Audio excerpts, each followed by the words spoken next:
दर्शन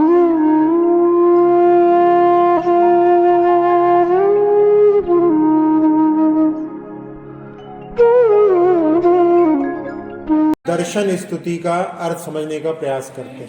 आप सभी लोग मंदिर में आते हैं और भगवान के दर्शन करते हुए दर्शन स्तुति का पाठ करते हैं।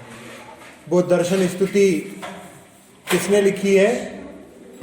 बुद्धजन कवि की है।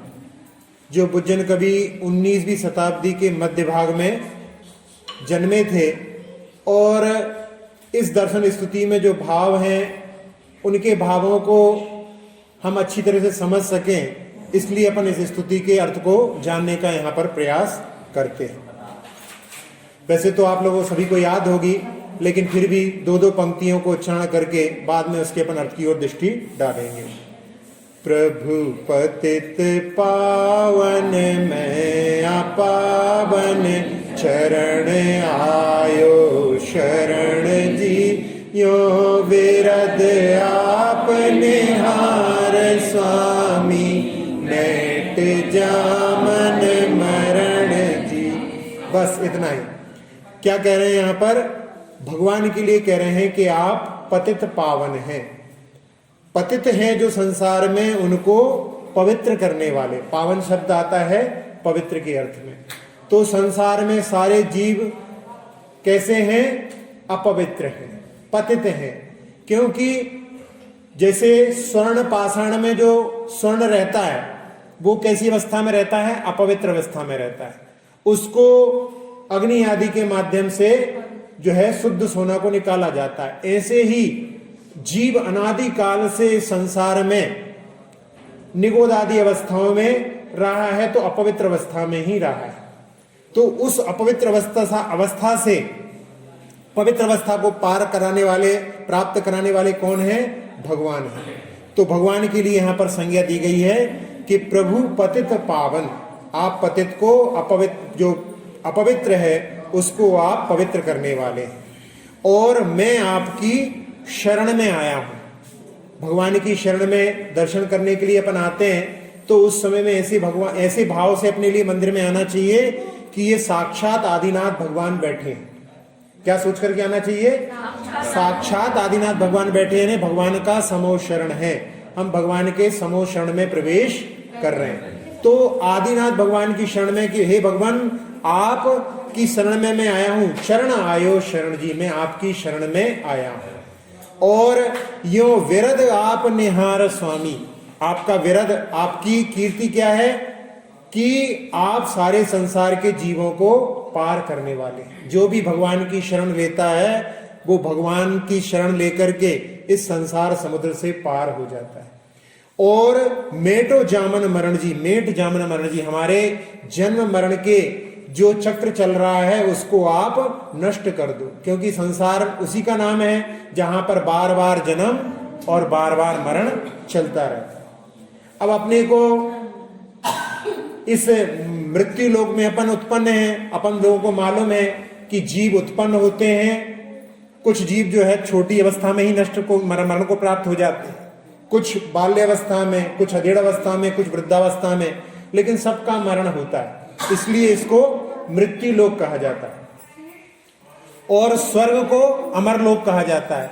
अमर लोक वहां पर जो देव रहते हैं उनकी बहुत लंबे समय के बाद में मृत्यु होती तो उनकी भी मृत्यु है, लेकिन बहुत समय के बाद में मृत्यु होने के कारण में उनको अमर कहा जाता है। वास्तव में वो भी मरण को प्राप्त होते हैं। कोई भी संसार में ऐसा नहीं है कि जिसका जन्म मरण का चक्र नहीं चल रहा है।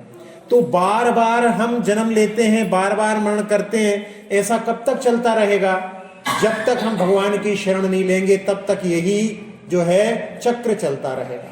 उस चक्र से उबारने के लिए भगवान ही एक समर्थ हैं। क्योंकि सारे संसार में बाकी जगह पर, बाकी सब धर्मों के बारे में भी अपन आएगा इसके बारे में, कि वहां तो कहा जाता है कि तुम हमेशा भक्त बने रहो और अपने दुखों को दूर करने के लिए मेरे शरण में आओ। जो मेरी शरण में आएगा उसके दुख दूर हो जाएंगे, ऐसा वहां पर कहा जाता है।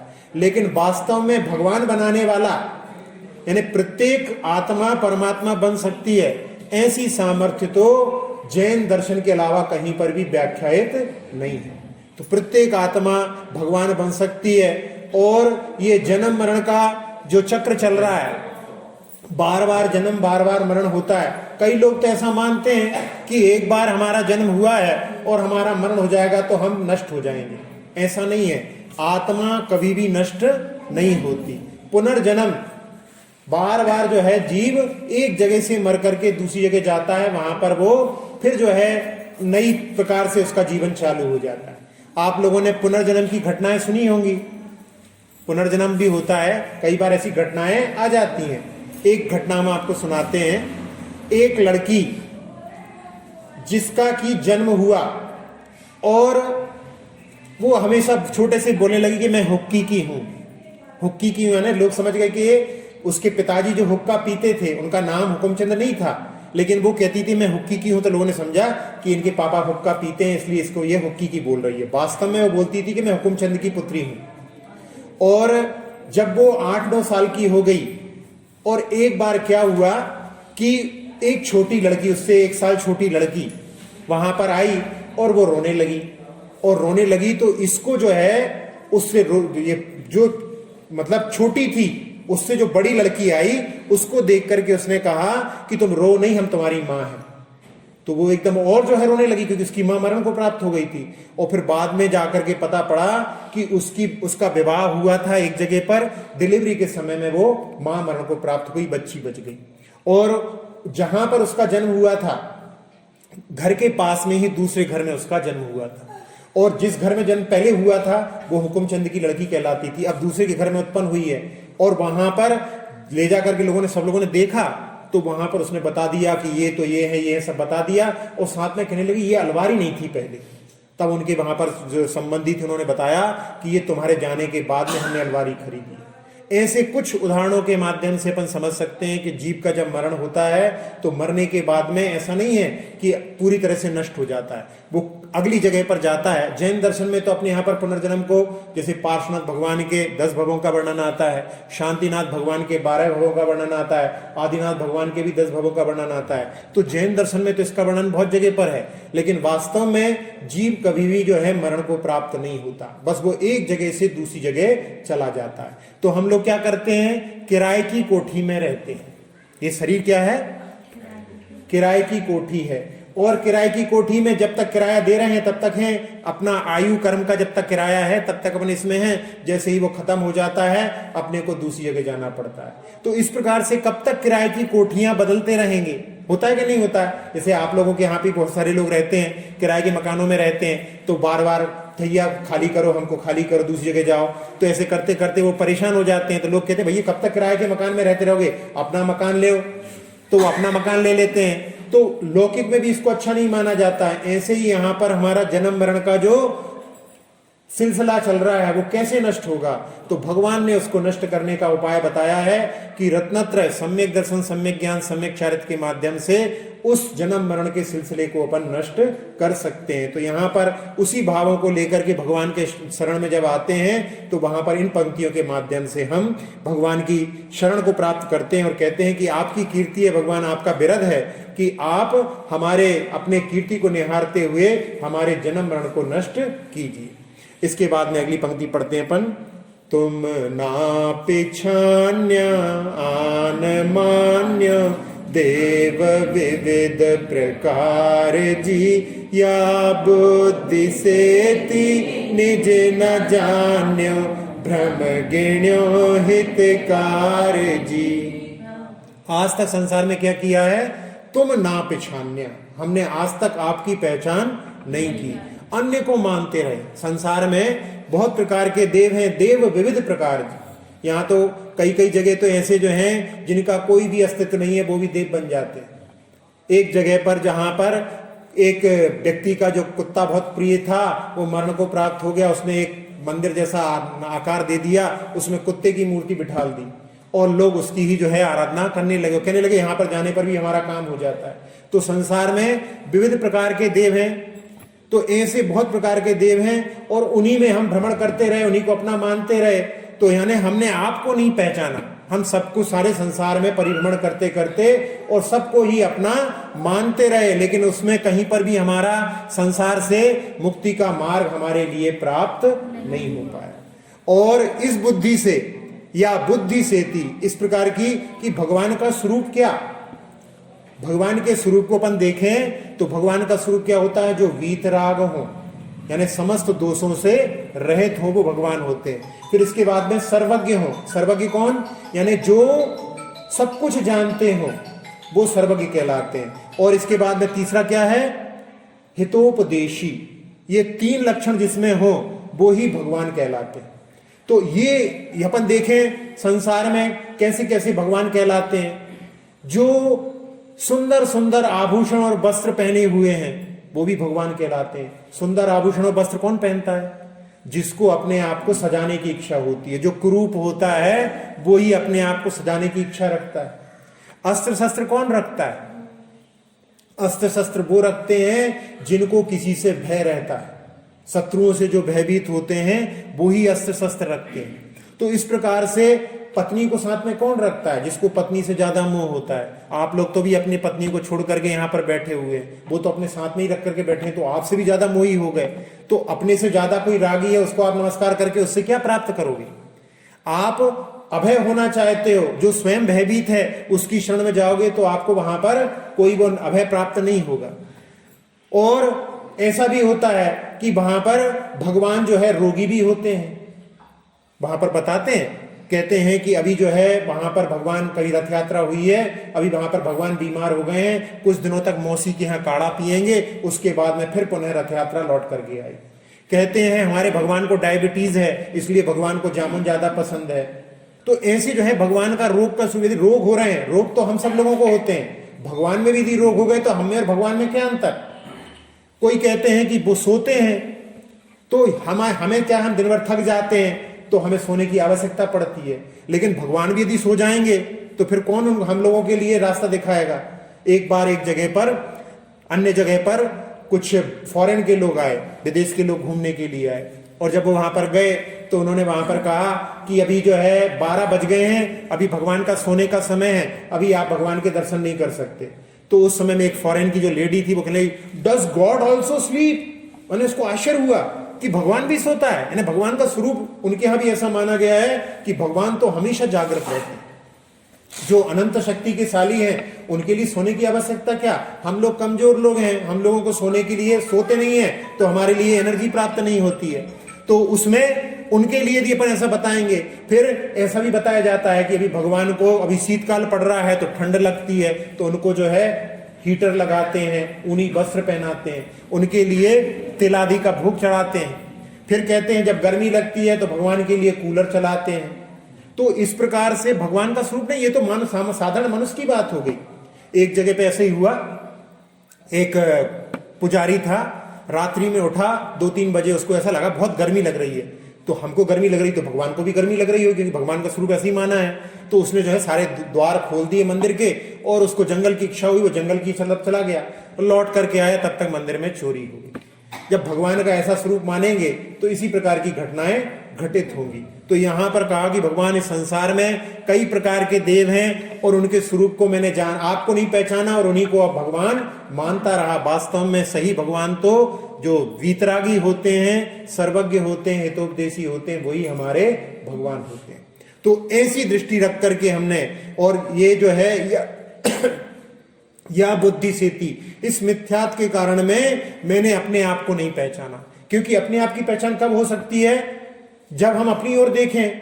हम संसार में जितने भी देवताओं को देखते हैं वो सब हमें ही देख रहे हैं, वो हमको देख रहे हैं, तो हम जो है अपने आप को कभी देख ही नहीं पाते हैं। और भगवान के पास आते हैं तो क्या होता है, भगवान के पास जब आते हैं तो भगवान के दर्शन करते समय भक्त बोलता है, आचार्य जी कहते हैं, भक्त बोलता है कि आप कौन है।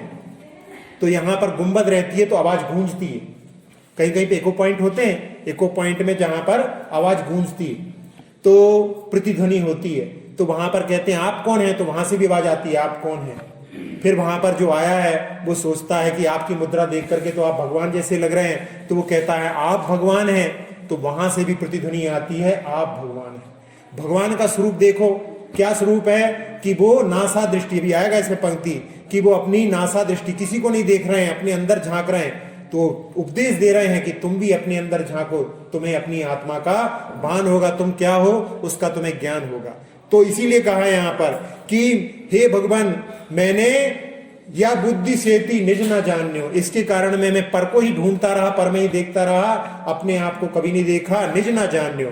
और भ्रम घृणो हितकार जी, संसार में सब जगह जाकर के जिसने जो कहा वहां पर जाता रहा और इस सब प्रकार के जैसे कार्य करते रहे, कहते रहे, करता रहा और उसी में मैं अपना हित समझता रहा, लेकिन वास्तव में भ्रम में, मिथ्यात्व में ही अपना हित समझा और मैं इसी कारण से अभी तक संसार से पार नहीं हो पाया। 5 प्रकार के मिथ्यात्व होते हैं। 5 प्रकार के मिथ्यात्व को आप लोग आलोचना पाठ में पढ़ते हैं। क्या पढ़ते हैं? संशय नहीं, क्या बोलते हैं? विपरीत एकांत विनय के, संशय अज्ञान पुनय के। विपरीत यानी हमने धर्म अहिंसा होता है, हमने हिंसा को ही धर्म मान लिया, विपरीतता हो गई। एकांत, एक पक्ष को पकड़ लिया, किसी ने पकड़ लिया कि सब कुछ संसार में कूटस्थ है, परिवर्तन नहीं होता, किसी ने परिवर्तन को ही पकड़ लिया, तो ये एकांत धारणा हो गई। फिर विपरीत एकांत विनय के, आजकल सबसे ज्यादा लोग इसी के होते हैं। उनका रहता भैया सारे जो है देवता समान हैं, सबकी आराधना करो और उसके माध्यम से कोई ना कोई तो हमको पार कर लेगा। जैसे लॉटरी में होता है, जैसे मध्य प्रदेश में जब लॉटरी चलती थी तो हमें किसी ने बताया था कि 10 टिकट खरीदने पर 1 टिकट जरूर लगेगा।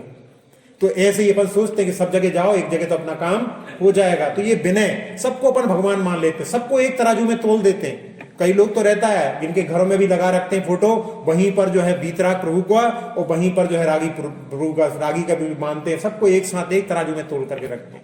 समझो तो सही, कौन दोषों से युक्त है, कौन दोषों से रहित है, कौन प्रभु है, इस प्रकार से यहाँ पर। तो यहाँ पर विपरीत एकांत विनय के, संशय, संशय में कि ये सही है कि ये सही है, इसी में डोलते रहे।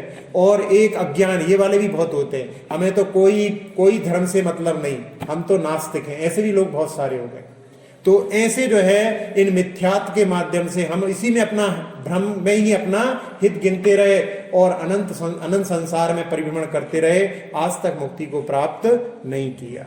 अब इसके बाद में भव विकट वन में कर्म बैरी, ज्ञान धन मेरो हर्यो, तब इष्ट भूल्यो भ्रष्ट होए, अनिष्ट गति धर तो फिर्यो। इस भव को विकट वन कहा है। विकट वन यानी जिसमें रास्ता नहीं दिखाई देता, मुक्ति का रास्ता दिखाई नहीं देता, ऐसा ये भव विकट वन में। और इसमें कर्म बैरी है, कर्म शत्रु है, और कोई शत्रु नहीं है, कर्म ही अपना शत्रु है। लोग जो है समझते हैं कि कोई हमारा शत्रु है, वास्तव में कोई शत्रु नहीं है, अपने द्वारा किए हुए कर्म ही अपने सबसे बड़े शत्रु हैं। और वो भी कैसे? हमने ही जैसे भाव किए, अच्छे बुरे जैसे हमने भाव किए, उसके कारण में जिन कर्मों का बंधन किया है वो ही हमारे शत्रु हैं। तो भव विकट वन में कर्म बैरी, कर्म ही हमारा बैरी है। और कर्म ने क्या किया? कर्म का स्वभाव होता है वो हमारे गुणों को ढकता है। उसने हमारे ज्ञान गुण को, ज्ञान का जो है हरण कर लिया, ज्ञान रूपी धन का हरण कर लिया। हमें क्या सही है क्या गलत है इसका कभी विचार नहीं। कितनी पर्यायें तो हमें ऐसी निकल गई कि जिसमें क्या अच्छा है क्या बुरा है कुछ हमने नहीं सोचा, जैसा लोग ने कहा हम वैसा ही परिभ्रमण करते रहे। तो इस प्रकार से ज्ञान धर्म मेरो हरो, और उसके कारण में क्या हुआ? तब इष्ट भूल्यो भ्रष्ट होए। इष्ट क्या है? हमारा हित क्या है? मुक्ति हमारा हित है, हमने उसको कभी नहीं गिना। और भ्रष्ट होकर के हम चारों गतियों में, अनिष्ट गति धर तो फिर्यो, चारों गतियों में परिभ्रमण करते रहे। देव गति और नरक गति तो दिखाई नहीं देती हैं, मनुष्य गति और तिरंज गति अपने को दिखाई देती है, लेकिन ऐसा नहीं है, जो जो दिख रहा है वो ही है। बहुत सारी चीजें ऐसी भी हैं जो अपने लिए दिखाई नहीं देती हैं। आज भी ज्ञात जगत में ऐसी ऐसी जगह भी हैं जिसके बारे में, एक बर्मुडा ट्रायंगल है, बर्मुडा ट्रायंगल पर जाकर वहां पर जहाज आदि गुम हो जाते हैं। आज भी ऐसी जगह हैं जहां पर लोगों के लिए रास्ता नहीं मिलता। तो अपने लिए पूरे विश्व का ज्ञान नहीं है कहां पर क्या है। तो ऐसे ही वहां पर नरक भी है और स्वर्ग भी है। ऐसे चारों गतियों में जीव जो है परिभ्रमण करता रहा। धन घड़ी यो धन दिवस यो ही, धन जन्म मेरो भयो, अब भाग्य मेरो दयायो, दरस प्रभु जी को लख लयो। भगवान के दर्शन करने जब आते हैं तो अपने लिए घर से ही, मंदिर से ही एक ऐसी मन में भावना होनी चाहिए कि आज का दिन कितना अच्छा है कि मैं भगवान के दर्शन करने जा रहा हूं। बहुत सारे लोग ऐसे होंगे कि अभी तो सो रहे होंगे, सुबह सुबह की बात कर रहा हूं। बहुत सारे लोग ऐसे होंगे अभी सो रहे होंगे। बहुत सारे लोग ऐसे होंगे कि बीमार होंगे जो कि आ नहीं सकते। बहुत सारे लोग ऐसे भी होंगे जिनके घर में सूतक पातक लगा होगा, वो उस कार्य में बिजी होंगे, वो भी नहीं आ सकते। और बहुत सारे लोग ऐसे भी होंगे कि जिनके घर में शाम के भोजन की व्यवस्था नहीं है, वो लोग भी नहीं आ सकते। उन लोगों के भी सब अपने अर्थोपार्जन में लगे हुए हैं। तो ऐसे सोच करके कि बड़ा सौभाग्य का दिन है, धन घड़ी, ये घड़ी धन्य है कि ऐसे भगवान के दर्शन करने के भाव हो रहे हैं, और ये दिवस भी, दिन भी धन्य हो गया, और मेरा जन्म भी धन्य हो गया कि आज हम भगवान के दर्शन करने के लिए आए। बड़े पुण्योदय का उदय होता है जब भगवान के दर्शन मिलते हैं। कई कई बार जो है दर्शन करने के लिए आते आते कुछ जो है काम बता दिया, ये कर लो वो कर लो, उसमें भगवान के दर्शन को प्राप्त करना बड़ा दुर्लभ होता है। और अपन लोगों को बहुत सहजता से दर्शन मिल जाते हैं तो हम लोगों को उसकी कीमत नहीं रहती। जिनको बड़ी मुश्किल से दर्शन मिलते हैं, जब राजा श्रीपाल विदेश यात्रा पर थे और बहुत दिनों तक उनको समुद्र में जहाज में दर्शन नहीं हुए, और एक जिनालय मिल गया तो उसके द्वार बंद थे, और उन्होंने वहां पर द्वार पर खड़े होकर के आराधना की। बड़ी मुश्किल से उसका द्वार खुला, और जब द्वार खुला भगवान के दर्शन हुए होंगे तो क्या आनंद उनके लिए आया होगा। तो ऐसे भावों के साथ में कि जब हम भगवान के दर्शन करने आए तो हम ऐसा सोचें कि ये हमारा बड़ा ही भाग्य का उदय है कि आज हमने प्रभु जी के दर्शन प्राप्त किए। कैसी ललक भगवान के दर्शन की होनी चाहिए, इसके बारे में एक तुलसीदास जी का दोहा है। ज्यों गरीब की देह को जड़कारे को घाम। अभी ठंड निकल गई, अब तो नहीं रही उतनी, लेकिन जो पूस की ठंड रहती है, जब बहुत ठंड पड़ती है और जिसके घर में घर ना होकर के झोपड़ी हो, टूटी फूटी झोपड़ी हो, तो उसमें क्या होता है, रात भर कैसे निकलती है उसकी, कपते कपते निकलती है। और वो रात भर क्या सोचता है कि कब जो है सुबह सूरज निकले और मैं अपनी जो ठंड लग रही है उसको मिटा सकूं। ज्यों गरीब की देह को जड़कारे को घाम। जड़कारा जाड़ा, जाड़े का घाम जो रहता है उसको बड़ा प्रिय रहता है, तो रात में ही वो सोते सोते वहां पर सोचता रहता है कि कब सुबह होगा और मैं कब जो है अपनी ठंड को मिटाऊंगा। ऐसे ही ललक के साथ में, वैसे ही लग हो कभू, वैसे ही कब लागो प्रभु मेरे हो प्रभु राम। ऐसी ललक जो है भगवान के, राम के प्रति कभी जो तुलसीदास जी कह रहे हैं, ऐसी ललक हमारे अंदर कब उत्पन्न होगी। ऐसे ही भगवान के दर्शन करने की भावना रात में, कई लोग ऐसे होते हैं रात में जब शयन करते हैं तो शयन करते समय रात में ही पूजा की थाली लगा करके सोते हैं, पास में ही रख करके पूजा की थाली लगा करके शयन करते हैं। सुबह कब हो, रात में द्वार बंद हो जाते हैं जिनालय के, कब सुबह हो और मैं जाकर के भगवान के दर्शन करके, पूजन करके, अपने भगवान के दर्शन करके अपनी आत्मा को तृप्त करूं। ऐसे भावों के साथ में भगवान के दर्शन करने के लिए जाना चाहिए। और इसके बाद में भगवान के जब दर्शन प्राप्त हो जाते हैं तो भगवान की मुद्रा को देख करके कैसे भक्त के भाव उत्पन्न होते हैं। छवि वीतरागी नगन मुद्रा दृष्टि नाशा पे धरे बसु प्रातिहार अनंत गुणयुत कोटि रवि छवि को हरे। छवि वीतरागी, भगवान की छवि कैसी है, वीतरागी। वहां पर कोई भी राग का चिन्ह नहीं। पहले हमने बताया राग के चिन्ह, कोई आभूषण नहीं। आभूषण भी राग का प्रतीक है, अपने आप को सजाने की भावना होती है, हम अच्छे दिखें, तो ये जो है राग का प्रतीक नहीं।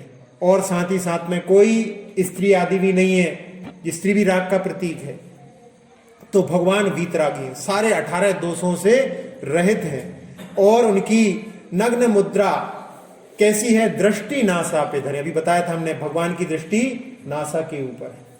और 8 प्रातिहारों से, अनंत भगवान जो होते हैं समोषण की जैसी उनकी स्थिति रहती है, वैसे 8 प्रातिहार यहाँ पर विराजमान रहते हैं। अब इन 8 प्रातिहारों में आप लोग पूजा करते हैं तो पूजा में पंक्ति आती हैं, कौन कौन सी आती हैं, दिव्य बिटप पहुपन की बरसा, दुंदुभी आसन वाणी सरसा, छत्र चमर भा मंडल भारी, ए तो प्रातिहार्य मन।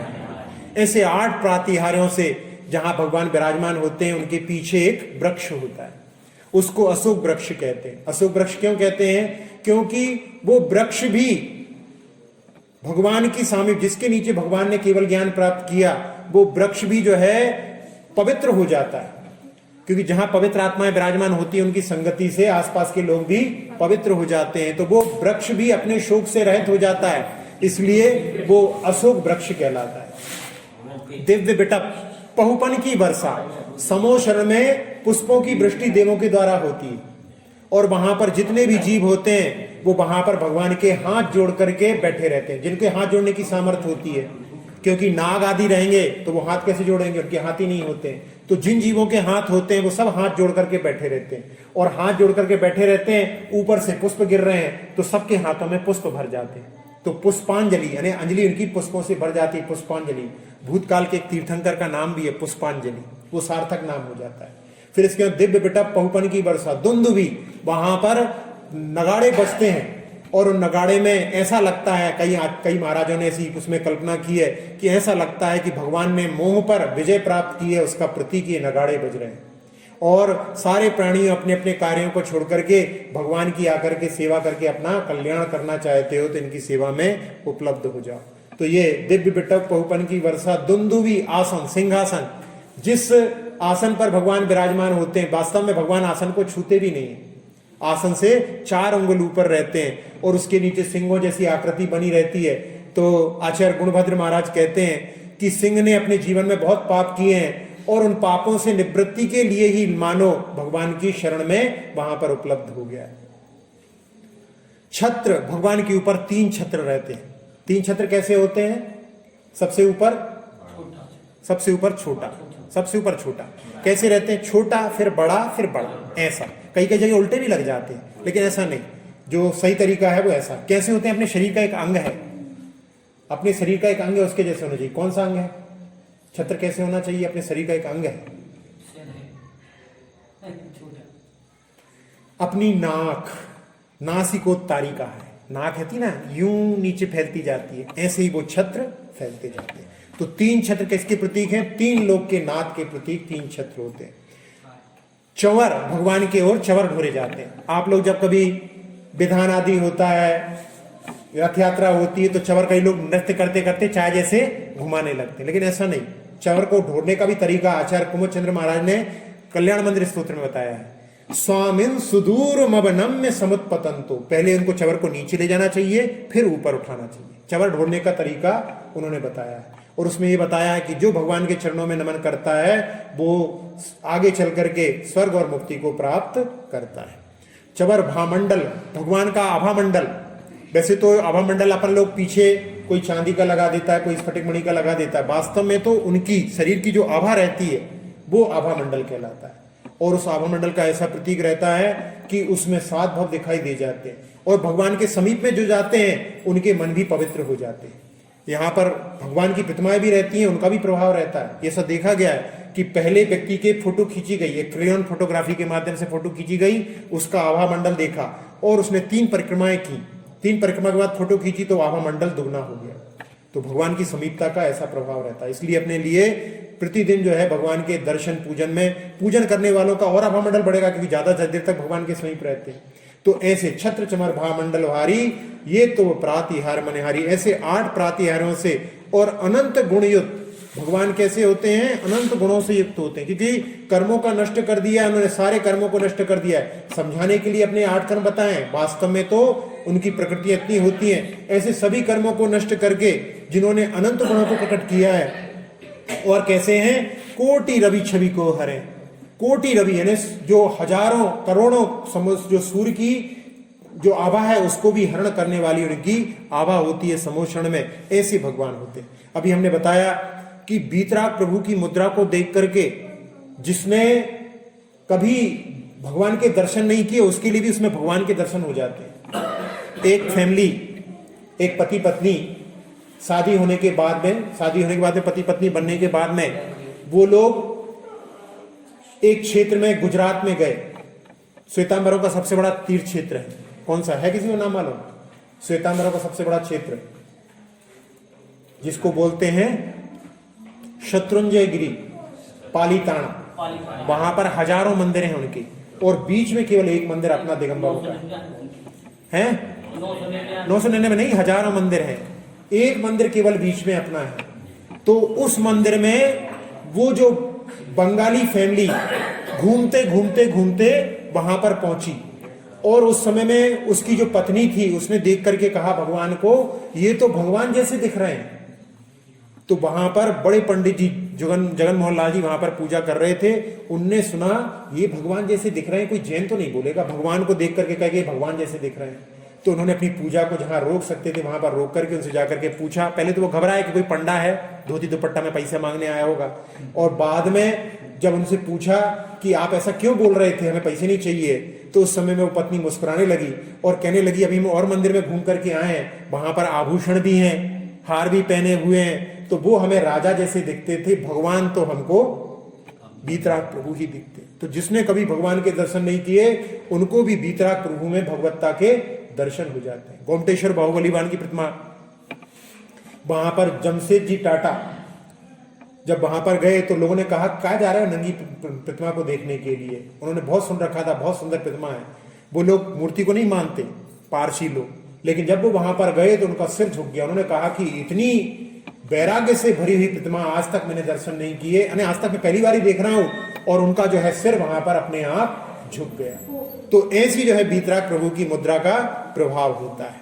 अब भगवान के दर्शन का क्या प्रभाव होता है उसके लिए कह रहे हैं, मिट गयो तिमिर मिथ्यात्व मेरो, उदय रविया तम भयो, मोर हर्ष ऐसो भयो, मनुरंक चिंता मणि लयो। भगवान के दर्शन करने से अंधकार, किसका अंधकार? मिथ्यात्व का अंधकार नष्ट हो जाता है। एक बार जो भगवान के अच्छे से दर्शन कर लेता है, क्योंकि कहा गया है सम्यक दर्शन के लिए जो मनुष्य हैं और 83 उनमें 3 कारण है, एक भगवान के दर्शन, एक भगवान की वाणी को सुनना, और तीसरा है जाते स्मरण। ये मनुष्यों 83 दोनों के लिए समान है। तो भगवान की प्रतिमा को देख करके दर्शन करके, जैसे उस फैमिली की जो वहां पर उसको भगवान के दर्शन हो गए उसमें, तो ऐसे ही भगवान के दर्शन करने से मिथ्यात्व का जो अंधकार, जो अश्रद्धा रहती है, वो अपनी टूट जाती है। एक बार ऐसे दर्शन करके मिट गयो तिमिर मिथ्यात्व मेरो, अंधकार जो है मिथ्यात्व का वो नष्ट हो गया।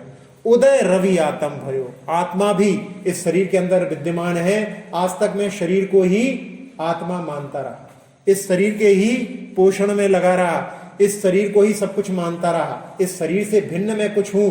ये भगवान आपके दर्शन से, आपने ही कहा कि तुम भगवान हो, तो अंदर मैंने झांक करके देखा और मुझे अपने आत्मा के दर्शन, तो उदय रवि आत्म भयो, और मोह उर हरस ऐशो भयो, मनुरंक चिंता मणि लो। भगवान के दर्शन करते समय में ऐसे हर्ष की अनुभूति होनी चाहिए कि जैसे किसी गरीब के लिए कोई चिंतामणि रत्न की प्राप्ति होती है, वैसे हर्ष की अनुभूति भगवान के दर्शन करते हुए भक्त को होती है और होनी चाहिए। ऐसे उत्कृष्ट भावों के साथ में भगवान के दर्शन करने के लिए आना चाहिए। एक दर्शन स्तोत्र है, उसमें लिखा है, किस लयित मनल्पम तद बिलोकाभिलाषा, कुस्मित मति सांद्रन तत् समीप प्रयाणा, मम फलित ममंदन तन्मुखेन्दोरिदानीम नयन पथमवाप्ता देव पुण्य द्रुमेण। हे भगवान, जब मैं आपके दर्शन करने की मन में अभिलाषा ही करता हूं, तो उस समय में मेरा पुण्य का जो वृक्ष है उसमें नए नए पत्ते आ जाते हैं, किसलय जिसको बोलते हैं, नए नए पल्लव उसमें आ जाते हैं। और जब मैं आपके मंदिर की ओर बढ़ता हूं तो उसमें पूरा पुण्य रूपी वृक्ष जो है वो फूलों से भर जाता है। और जब आपके मुख चंद्र के दर्शन में साक्षात करता हूं तो मेरे पुण्य रूपी वृक्ष में वो पूरे घने फलों से लग जाता है। ऐसे उत्कृष्ट भावों के साथ में अपने लिए भगवान के दर्शन करना चाहिए। और इसके बाद में फिर भगवान से हम क्या मांगे, इसके लिए कह रहे हैं, मैं हाथ जोड़ नवाए मस्तक बीनाऊं तुम चरण जी, सर्वोत्कृष्ट त्रिलोकपति जिन सुनाऊं तारण तरण जी। हाथ जोड़ करके और मस्तक नवा करके बीनाऊं तो चरण जी, भगवान हम आपके चरणों में कुछ विनती करते हैं। वैसे भगवान के दर्शन करने आते हैं अपन लोगों के लिए बड़े भक्ति भावों के साथ में बैठ करके 3-3 बार ढोक देना चाहिए। लोग एक बार भी ढोक नहीं दे पाते। कुछ लोग तो जो है बीच में थोड़ा सा झुक जाते हैं, पूरे झुकेंगे भी नहीं, क्रीज खराब नहीं हो जाए, पैंट खराब नहीं हो जाए, कपड़े खराब नहीं हो जाए, ऐसे भावों से लोग ढोक नहीं देते। जबकि 3 लोग के नाथ हैं, उनके पास में आपके यहाँ तो एक ही बेदी है, कई कई जगह में बहुत सी बेदी हैं, तो कम से कम मुख्य जो मूल नायक भगवान है उनके सामने तो अपने को 3 ढोक देना चाहिए। जब भी आप देखें महाराज जी वंदना करते हैं उस समय में 3 ढोक देते हैं। आने के बाद में भगवान को देख करके फिर ढोक दी, उसके बाद में उठ करके कायेश्वर भक्ति पढ़ करके फिर बैठ करके ढोक दी, उसके बाद में फिर जो है खड़े होकर के कायेश्वर करके फिर जो है बैठ करके ढोक देते हैं। 3 बार कम से कम। अपन लोगों के यहाँ पर ये परंपरा जो है श्रावकों में टूटती जा रही है। श्वेतांबर लोगों में ये परंपरा आज भी विद्यमान है। उनको देख करके आप अलग से पहचान जाओगे। हमारा कुछ सालों पहले बनारस में चतुर्मास हुआ था, वहां पर पास में ही श्वेतांबर मंदिर था, तो वहां के लोग भी जो तीर्थयात्री आते थे वो कभी इस मंदिर के दर्शन करने भी आ जाते थे। जब हमारे पास में आते थे तो अलग से देख करके पहचान में आ जाता था कि ये श्वेतांबर बंधु है, क्योंकि वो आएगा, आने के बाद में बैठ करके ढूक देगा, फिर खड़ा हो जाएगा, फिर ढूक देगा, फिर खड़ा हो जाएगा, फिर ढूक देगा, तो अलग समझ में जाता है। क्योंकि यहाँ तो ये परंपरा देखने में नहीं आती है। अपने लिए ऐसे ही 3-3 बार जो है भगवान के लिए, क्योंकि मैं मन से भी झुकता हूँ, वचन से भी झुकता हूँ और काय से भी झुकता हूँ, ऐसे भावों के साथ में बड़े उत्कृष्ट भावों से अपने लिए ढोक देना चाहिए। और यदि हम गवासन में भगवान की, जैसे ये बैठे ना, ये गवासन कहलाता है। इस बैठ रहे हो, क्या उठ रहा है भैया, गवासन बता रहे हैं, तुमने तो तोड़ दिया उसको। गवासन, ये भी बैठिए से। गवासन में बैठने से, करने से अपने लिए घुटनों की प्रॉब्लम नहीं होती। गवासन में बैठ करके ये नहीं सोचना कि गवासन केवल जो है स्त्रियों का ही है। महाराज सब लोग इसी गवासन में बैठ करके वंदना करते हैं, तो आप सब पुरुष वर्ग भी इसमें गवासन में बैठ करके भगवान की वंदना कर सकते हैं। इस गवासन में बैठ कर भी वंदना यदि आप करें 3-3 बार उठ करके बैठ करके, तो आपको कभी भी घुटनों की जो है परेशानी नहीं होगी। तो ऐसे बड़े उत्कृष्ट भावों के साथ में हाथ जोड़ करके और वहां पर भगवान के चरणों में नमन करके हुए सर्वोत्कृष्ट त्रिलोकपति जिन, भगवान आप सारे संसार में सबसे उत्कृष्ट हो, सबसे उत्कृष्ट संसार में और कोई नहीं, भगवान आप ही हो। और तीनों लोक, तीन त्रिलोकपति जिन, तीनों लोक त्रिलोकों के आप पति हो, और हमारी आप तारण तरण हो। स्वयं आपने संसार से पार हो गए हैं और दूसरों को भी पार करने वाले ऐसे भगवान के चरणों में अब आखिरी पंक्तियों के माध्यम से विनती की जा रही है। वो विनती में क्या कह रहे हैं? जाचू नहीं सुरवास पुनि नर राज परिजन साथ जी, बुध जाचहु तो भक्ति भव भव दीजिए शिवनाथ जी। जांचू नहीं, जांचू शब्द का अर्थ यहां पर जो है याचना के अर्थ में, कि मुझे सुरवास यानी देवलोक में मेरा वास हो, मैं देव बनूं, ये मेरी आकांक्षा नहीं। आचार्य सिंह ने भी लिखा है, ना तो सुर सुख चाहता शिव सुख की ना चाह, तब थुति सरोवर में सदा होवे मम अवगाह। आपके स्तुति रूपी सरोवर में मेरा अवगाहन हमेशा होता रहे। ऐसे भावों के साथ में कोई भी याचना, भगवान के चरणों में आकर के कभी भी कुछ याचना नहीं करनी चाहिए, क्योंकि याचना करना मतलब ऐसा है कि हमने भी भगवान के स्वरूप को समझा नहीं। भगवान के पास में आने के बाद में जैसे कोई वृक्ष की शरण में पहुंच जाता है तो छाया तो अपने आप ही मिल जाती है, उसको मांगने की क्या आवश्यकता है। तो भगवान के सामने कभी भी कुछ भी और लौकिक आकांक्षा नहीं रखना। ये याचना कर सकते, क्या याचना? कि भगवान हर भाव में आपकी भक्ति हमारे लिए प्राप्त हो। ऐसे भावों के साथ में जो है भक्ति कर सकते हैं। जैसे बोलते हैं संस्कृत में विनय पाठ, इसमें दर्शन पाठ में, जिनेर भक्तिर जिनेर भक्तिर जिनेर भक्तिर दिने दिने सदा मेस्तु सदा मेस्तु सदा मेस्तु। हाँ, तो भगवान के चरणों में कभी भी याचना नहीं करना। हम लोग भगवान की भक्ति का स्वरूप जानते नहीं है, भक्ति की महत्ता को जानते नहीं है। हम लोग तो क्या करते हैं, थोड़ी सी द्रव्य चढ़ाते हैं, सोचते हैं भगवान के सामने कुछ चढ़ा रहे हैं तो हमें इसके बदले में कुछ मिलना चाहिए। जैसे होता है आप लोगों के यहाँ पर जब विवाह संबंध होते हैं तो आप लोग व्यवहार देते हैं, देते नहीं देते व्यवहार? इनके घर गए तो उनके यहाँ वो व्यवहार लिख लेते हैं, लोड कर लेते हैं। फिर बाद में जब उनके घर में शादी होती है तो देखते हैं कि भैया सामने वाले ने कितना दिया था, उनके यहाँ से 100 का आए तो अपन भी 101 दे दो, 11 रुपये बढ़ा दो, 111 कर दो, बस इससे ज्यादा कुछ नहीं। ऐसे ही चलता है। तो अपन लोगों के यहाँ जो व्यवहार चलता है, ऐसे ही अपन सोचते हैं कि भगवान के चरणों में अपन कुछ चढ़ा रहे हैं तो भगवान से भी हमें कुछ प्राप्त होना चाहिए। तो ये नहीं है। यहाँ पर हम भगवान के चरणों में जिन पुंजों को चढ़ाते हैं वो तो क्या है, हमारे मन लगाने के लिए चढ़ाते हैं, क्योंकि हमारा मन जो है बिना पुंज के लगता नहीं। श्रावक का मन इतना चंचल होता है कि थोड़ी देर में वो कहीं से कहीं पहुंच जाता है, तो इसलिए उसके हाथ में कुछ रहता है तो वो उससे जुड़ा रहता है। लेकिन भगवान के चरणों में आकर के कुछ भी ये कामना तो कर सकते हैं, लेकिन कुछ भी मांगना नहीं, क्योंकि हम मांगेंगे तो हम मांगेंगे क्या, छोटी चीज मांगेंगे, क्योंकि हमारी बुद्धि छोटी है। हम जो भी चीज मांगेंगे वो छोटी रहेगी। और भगवान जो देंगे, भगवान यदि जैसे हमने कहा कि आप क्या करते हो कि सामने वाले ने क्या दिया है हम भी लौटाएं, ऐसी भगवान भी सोचे कि ये सामने कुछ पुण्य चढ़ा रहा है तो हम भी इसके लिए कुछ लौटाएं, ऐसा सोचे। ऐसा नहीं है, हम लोगों की ऐसी छोटी बुद्धि रहती है इसलिए ऐसा चलता है। लेकिन भगवान अपनी सामर्थ्य अनंत शक्ति के अनुसार लौटाते हैं, इसलिए अपने को भगवान पे छोड़ देना चाहिए कि भगवान आप जो कुछ देना चाहते हो वो दो, मैं तो आपके चरणों में कभी भी मांगूंगा तो केवल यही मांगूंगा कि बार बार आपकी भक्ति मिलती रहे। आपके यहाँ दिवाली पे काम लगा, काम लगाते हैं नहीं लगाते? घर में एक व्यक्ति को आपने नियुक्त किया, 500 रुपए दिन में काम करेगा, और उसने बड़े मन लगा के काम किया। आप देख रहे थे वो 1 मिनट के लिए नहीं बैठा और बिल्कुल लगन से काम करता रहा, कहीं पर भी उसने जो है काम चोरी नहीं की। और फिर आपने सोचा कि यदि आज थोड़ा सा काम बच गया है आज ही कर दे, कल के लिए पिंड छूटे, ऐसा सोच करके आपने से कहा कि भैया थोड़ा और काम रह गया है उसको और पूरा कर दो। तो उसने 4 घंटे और रुक करके वो काम को पूरा कर दिया। और कोई होता तो 2 दिन भी लगा देता, 2 से ज्यादा दिन भी लगा देता। आपने सोचा कि इसने 1.5 दिन काम किया है, लेकिन काम तो इसने 2 दिन के बढ़ करके किया है। तो आपने क्या सोचा कि इसको 1000 रुपए देना चाहिए।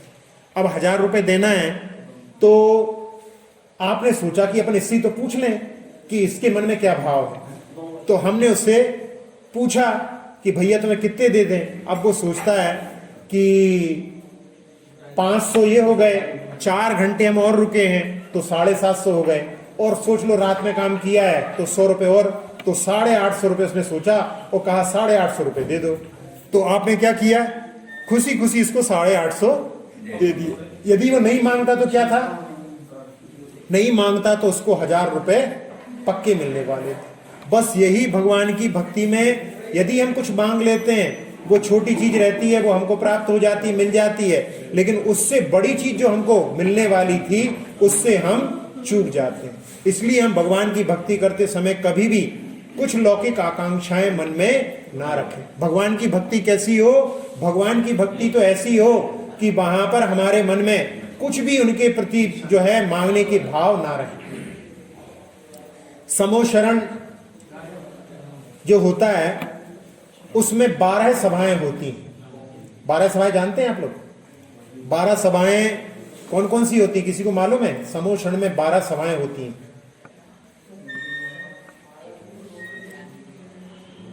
समोशरण में 12 सभाएं होती, किसी को नहीं मालूम? आपने कभी समोशरण के दर्शन नहीं किए? कहीं कहीं पे मंदिर में बने हुए, जैसे सिलवानी में समोशरण बना हुआ है। हाँ, देव भी होते हैं, देवियां भी होती हैं। अब देव 4 प्रकार के होते हैं, तो 4 प्रकार के देव रहते हैं, 4 प्रकार की देवियां रहती हैं, और मनुष्य, फिर त्रियंच और मुनिराज और आरिकाओं के साथ में नारी। इस प्रकार से 12 सभाएं होती हैं। तो 4 प्रकार के देव होते हैं, 4 प्रकार की देवियां होती हैं। भवनवासी, बेंतर, ज्योतिष और वैमानिक, जैसे देव होते हैं वैसी देवियां होती हैं उनकी। अरे 2 स्वर्ग से 16 स्वर्ग तक रहती हैं। पहले अभी अच्छी तरह से अध्ययन करो, फिर समझ में आएगा, तो बाद में पूछ लेना इसके बारे में। तो क्या बोल रहे थे कि 12 सभाएं लगी रहती हैं। अब यहाँ पर 12 सभाओं के क्रम के बारे में भी अपन देखें, 12 सभाएं कौन सी होती क्रम से। तो उसमें सबसे पहला कोठा होता है मुनिराजों का, उसके बाद में दूसरा कोठा होता है आरिकाओं का, जिसके साथ में नारी भी बैठती है, फिर नहीं, दूसरा कोठा आरिकाओं नहीं होता, दूसरा कोठा होता है, थोड़ी सी गलती हो गई, दूसरा कोठा होता है कल्पवासिनी देवियों का। तीसरे कोठे में आरिकाओं के साथ में नारियां बैठती हैं। फिर इसके बाद में ज्योतिष देवियां, व्यंतर देवियां और भवनवासी देवी। इसके बाद में भवनवासी देव, व्यंतर देव, ज्योतिष देव, कल्पवासी देव। उसके बाद में बैठते हैं मनुष्य, और मनुष्यों के बगल में कोठा होता है त्रियंचों का। इस प्रकार से पूरा राउंड जो है 12 सभाओं का होता है। अभी अपन ने देखा मनुष्य के कोठे के एक तरफ होते हैं कल्पवासी देव और एक तरफ होते हैं त्रियंच। राजा श्रेणिक समोशरण में पहुंचे, और समोशरण में पहुंचने के बाद देखा उन्होंने कि अभी भगवान की वाणी खिरने में समय था। तो उन्होंने सोचा कि हम मुनिराजों के कोठे में जाकर के उनकी वंदना करें। तो बड़े भक्ति भाव से उन्होंने मुनिराजों की वंदना 3-3 बार ढोक दे करके, परिक्रमा दे करके उनकी वंदना की, और 2/3 मुनिराजों की वंदना पूर्ण कर ली। और उसके बाद में वो सोचा कि 1/3 मुनिराजों की वंदना बाद में कर लेंगे, और लौट करके आकर के अपने कोठे में बैठ गए। और उनको 2 देवों की बात सुनाई दी। एक देव दूसरे देव से कहता है कि राजा श्रेणिक ने आज बड़े भक्ति भाव से 2/3 मुनिराजों की वंदना की, उससे इसने जो मुनिराज के गले में जो सर्प डाला था, 33 सागर की नरक की आयु, 7 नरक की बांधी थी, उसको इसने घटा करके और 84,000 वर्ष कर लिया, यानी सागर को सुखा करके चुल्लू भर पानी जैसा कर लिया। लेकिन 1/3 मुनिराजों की वंदना और करता, जिसमें यशोधर महाराज भी बैठे हुए हैं। तो इसका यदि ऐसा होता नहीं है, कई बार अपन ऐसा कह देते हैं, जैसे अपन कहते कि यदि ये चौथा काल होता तो अपन आचार्य श्री को भगवान के रूप में देख रहे होते। तो ऐसे उसने कहा कि यदि ये होता कि आयु कर्म में परिवर्तन हो जाता। वैसे आयु कर्म में परिवर्तन नहीं होता, एक बार जो आयु बन जाती है वो वैसी ही रहती है, उसमें कमी बेसी तो कर सकते हैं लेकिन उसमें परिवर्तन नहीं होता। तो यदि ऐसा आयु में परिवर्तन होता और 1/3 मुनिराजों की और वंदन करता तो उसकी हो सकता है आयु भी परिवर्तित हो जाती। तो ये सुनकर के राजा श्रेणिक जो है उठ करके खड़े हो गए, और उन्होंने सोचा कि 1/3 मुनिराजों की वंदना और कराते हैं। और जब वो खड़े हुए तो वहां से हंसी की आवाज आई। तो हंसी की आवाज सुनकर के वो ठिठक गए, क्यों हंस रहे हैं? तो दूसरा कहले क्यों हंस रहे हो? कहले राजा श्रेणिक भक्ति नहीं जानता। कहले क्यों? जिसने भगवान महावीर से 60,000 प्रश्न किए हैं वो भगवान की भक्ति नहीं जानता। तो उन्होंने कहा कि राजा श्रेणिक पहली बार जब 2/3 मुनिराजों की वंदना करने गया था तब उसके मन में कोई आकांक्षा अपेक्षा नहीं थी, वो तो केवल भक्ति करने के लिए गया था। अब किस लिए जाना चाह रहा है भक्ति करने? कि मेरी यदि आयु परिवर्तित हो सके तो परिवर्तित हो जाए। अब उसकी भक्ति नहीं है, अब क्या हो गया है? उसका सौदा हो गया है कि मैं जाऊंगा तो मेरा काम हो जाएगा। ऐसे भावों से यदि हम भगवान की आराधना करते हैं तो वो सही आराधना नहीं है। सही आराधना तो है जो प्रतिदिन भगवान की आराधना करते हुए आह्लादित होकर के करे। नहीं तो कहा जाता है दुख में सुमिरन सब करें, सुख में करे ना कोई, जो सुख में सुमिरन करे तो दुख काहे। तो ऐसा नहीं कि अपने लिए कुछ प्राप्त करना हो, ऐसी भावना से यदि अपन वो आराधना करते हैं तो वो सकाम भक्ति कहलाती है। निष्काम भक्ति ही सर्वोच्च होती है। भगवान के चरणों में आकर के भगवान से कुछ चीज को प्राप्त करने की अपेक्षा भगवान को मांगना। इसीलिए अपन बोलते हैं तत्वार सूत्र के मंगलाचरण में वंदे तद्गुण लब्धे, आपके गुणों की प्राप्ति के लिए मैं आपको नमस्कार करता हूं। एक राजा के यहाँ उसने घोषणा कर दी कि कल सुबह राज दरबार खुल जाएगा और जो जिस चीज को छुएगा उसको वो प्राप्त हो जाएगी। लोगों की लाइन लग गई लंबी, और जब सुबह हुई सारे लोग रात से ही लाइन में लग गए थे। सुबह हुई तो सब लोग दौड़ने लगे कि राजा के महल में तो बहुत सारी कीमती चीजें हैं, और सब लोग जो है किसी चीज को लूटने के लिए जुट गए। एक बच्चा था वो सीधा कोई चीज को नहीं लिया, सीढ़ी चढ़ करके ऊपर गया। राजा वहां पर सिंहासन पर बैठे थे, जाकर के राजा को ही छू लिया। जिसने राजा को छू लिया उसको सब कुछ प्राप्त हो गया। जो छोटी छोटी चीजों में उलझे रहे उनको बस केवल वही प्राप्त होंगी। तो भगवान की आराधना करके भगवान को प्राप्त करने की भावना होनी चाहिए कि हे भगवान हमें और कुछ नहीं चाहिए, आपकी भक्ति ही हमें भव भव में प्राप्त होती रहे। और जब अपन भगवान के दर्शन करके घर जाते हैं, वैसे इसमें तो नहीं है लेकिन हम आपके लिए बता रहे हैं, जब अपन भगवान के दर्शन करके लौटते हैं तो अपने को भगवान से कुछ कह करके जाना चाहिए। क्या कह करके जाना चाहिए? कई लोग जो जानते भी होंगे हिंदी में भी बोलते हैं, पुनः दर्शन बोलते हैं। इसी को यदि अपन संस्कृत में यदि एक श्लोक के एक पद के रूप में कहें तो भूयात पुनर्दर्शनम। क्या? भूयात पुनर्दर्शनम। इसमें अर्थ क्या होता है? आपके पुनः दर्शन हो गए। ऐसे भावों से अपने को दर्शन करके लौटना चाहिए, क्योंकि ये एक प्रकार का संकल्प हो गया कि हम जा तो रहे हैं लेकिन हम पुनः आपके दर्शन करने आएंगे। कई कई जगह बच्चों के संस्कार होते हैं, वो आएंगे, जाते समय ये नहीं कहेंगे महाराज जी हम जा रहे हैं, ये कहेंगे महाराज जी हम अभी आते हैं, हम अभी आते हैं। मतलब यही बारी बात हो गई कि संकल्प जैसा कि भगवान भूयात पुनः आपके पुनः दर्शन प्राप्त हो गए। ऐसे दर्शनों, ऐसे भावों के साथ में अपने लिए भगवान के दर्शन करके लौटना चाहिए। इसमें एक और बात कि एक व्रत होता है जिनमुखावलोकन व्रत। जिनमुखावलोकन व्रत क्या होता है? सुबह सुबह प्रातः काल में उठ करके सबसे पहले भगवान का मुख देखना। आप कैसे देख सकते हैं? जैसे आपके यहाँ तो अच्छी सुविधा है, बाहर खड़े होकर के, जिसने स्नान नहीं किया, क्योंकि स्नान करने जाएंगे बाथरूम में तो सबसे पहले अपना ही मुख दिख जाएगा। इसलिए उसमें क्या है, जैसे मंदिर के आसपास जो लोग रहते हैं वो आकर के वहीं से बाहर से खड़े खड़े बिना स्नान किए हुए वहां से भगवान के मुख का दर्शन कर लें। ये भी एक व्रत होता है। कई लोग ब्रह्मचारी ने बताया कि हम लोग आश्रम में रहते हैं, 2 बजे उठे, 3 बजे उठे, कितने बजे भी उठे, सबसे पहले जाकर के भगवान के दर्शन करते हैं और उसके बाद में फिर हम और कोई कार्य करते हैं। तो ऐसे जो है सबसे पहले उठ करके भगवान का, कुछ लोगों ने हमको बताया कि महाराज जी हम लोग तो गोमटेश्वर बाहुबली भगवान के रोज दर्शन करते हैं। वो उन्होंने बताया कि हम इंजीनियरिंग कॉलेज में पढ़ते हैं, वहां पर गोमटेश्वर में, वहां पास में है, और वहां पर जो है भगवान का मुख तो बहुत दूर दूर से दिखाई देता है। तो कहने हमारे इंजीनियरिंग कॉलेज से भी भगवान का मुख दिखाई देता है। हम लोग जैसे ही सुबह उठते हैं सबसे पहले भगवान के मुख के दर्शन वहां पर गोमटेश्वर भगवान के करते हैं। वो धन्य भाग वाले हैं। लेकिन अपन लोग भी इस प्रकार के, जिनको नहीं, कई लोग कहने लगे महाराज जी हमारा घर तो बहुत दूर है, हम लोग तो ऐसा नहीं कर सकते आकर के, भगवान के मंदिर से बहुत दूर रहते हैं। तो हमने कहा ऐसा कर सकते हैं, जब हम तीर्थ क्षेत्र पर रहें, वहां पर मंदिर के आसपास ही रुकना होता है, तब उस समय में सुबह उठ करके भगवान के दर्शन करने का, वहां पर अपने कुछ एक उसको भी याद रख करके अपने लिए दर्शन स्तुति के माध्यम से इन बिंदुओं पर विचार करके भगवान की अच्छी तरह से दर्शन करके अपने कर्मों को नाश करने का प्रयास करना चाहिए। अब इसके बाद में हम जिनवाणी स्तुति करते हैं, एक पंक्ति हम बोलेंगे, आप सब लोग रिपीट करना।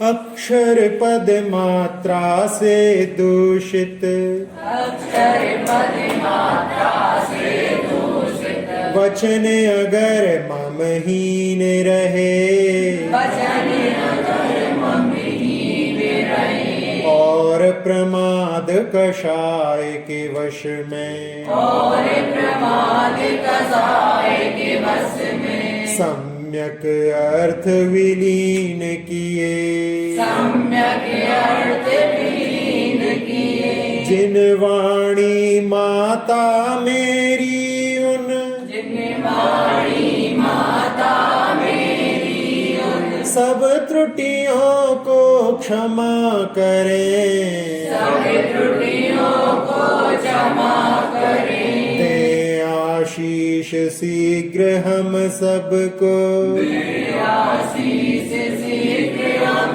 सबको, केवल लब्धि रमा मिले, केवल लब्धि रमा मिले, प्राप्त हमें हो बोधि समाधि, प्राप्त हमें हो बोधि समाधि, परिणामों की शुद्धि हो, निज आत्म उपलब्ध हमें हो, निज आत्म उपलब्ध हमें हो, शाश्वत सुख की सिद्धि हो, शाश्वत सुख की सिद्धि हो, चिंतित वस्तु दात्री माता, चिंतित वस्तु दात्री माता, चिंतामणि उपमा भाति, चिंतामणि उपमा भाति, करूं वंदना पूर्ण विनय से, करूं वंदना पूर्ण विनय से, चरण रखूं मैं ये पाती, चरण रखूं मैं ये पाती, कर जिन वाणी स्तुति, कर जिन वाणी स्तुति, तन की ममता टाल, तन की ममता टाल, महामंत्र का जाप अब, महामंत्र का जाप अब, सभी जपे नब बार, सभी जपे नब बार। आती जाती सांसों पर नमोकार मंत्र जपने का प्रयास करें। अपनी श्वास लें सहज रूप से, उसमें नमो रिंताणम सोचें। श्वास बाहर निकल रही है तो नमो सिद्धाणम, फिर आती हुई सांसों में नमो आर्याणम, जाती हुई सांसों में नमो उज्जैनम, फिर आती हुई सांसों में नमो लोए और जाती हुई सांसों में सब्ब श्रवणम। ऐसे 3 बार श्वासोच्छ्वास में, 1 बार, 27 बार श्वासोच्छ्वास में बड़े इत्मीनान के साथ में कायोत्सर्ग करने का प्रयास करें।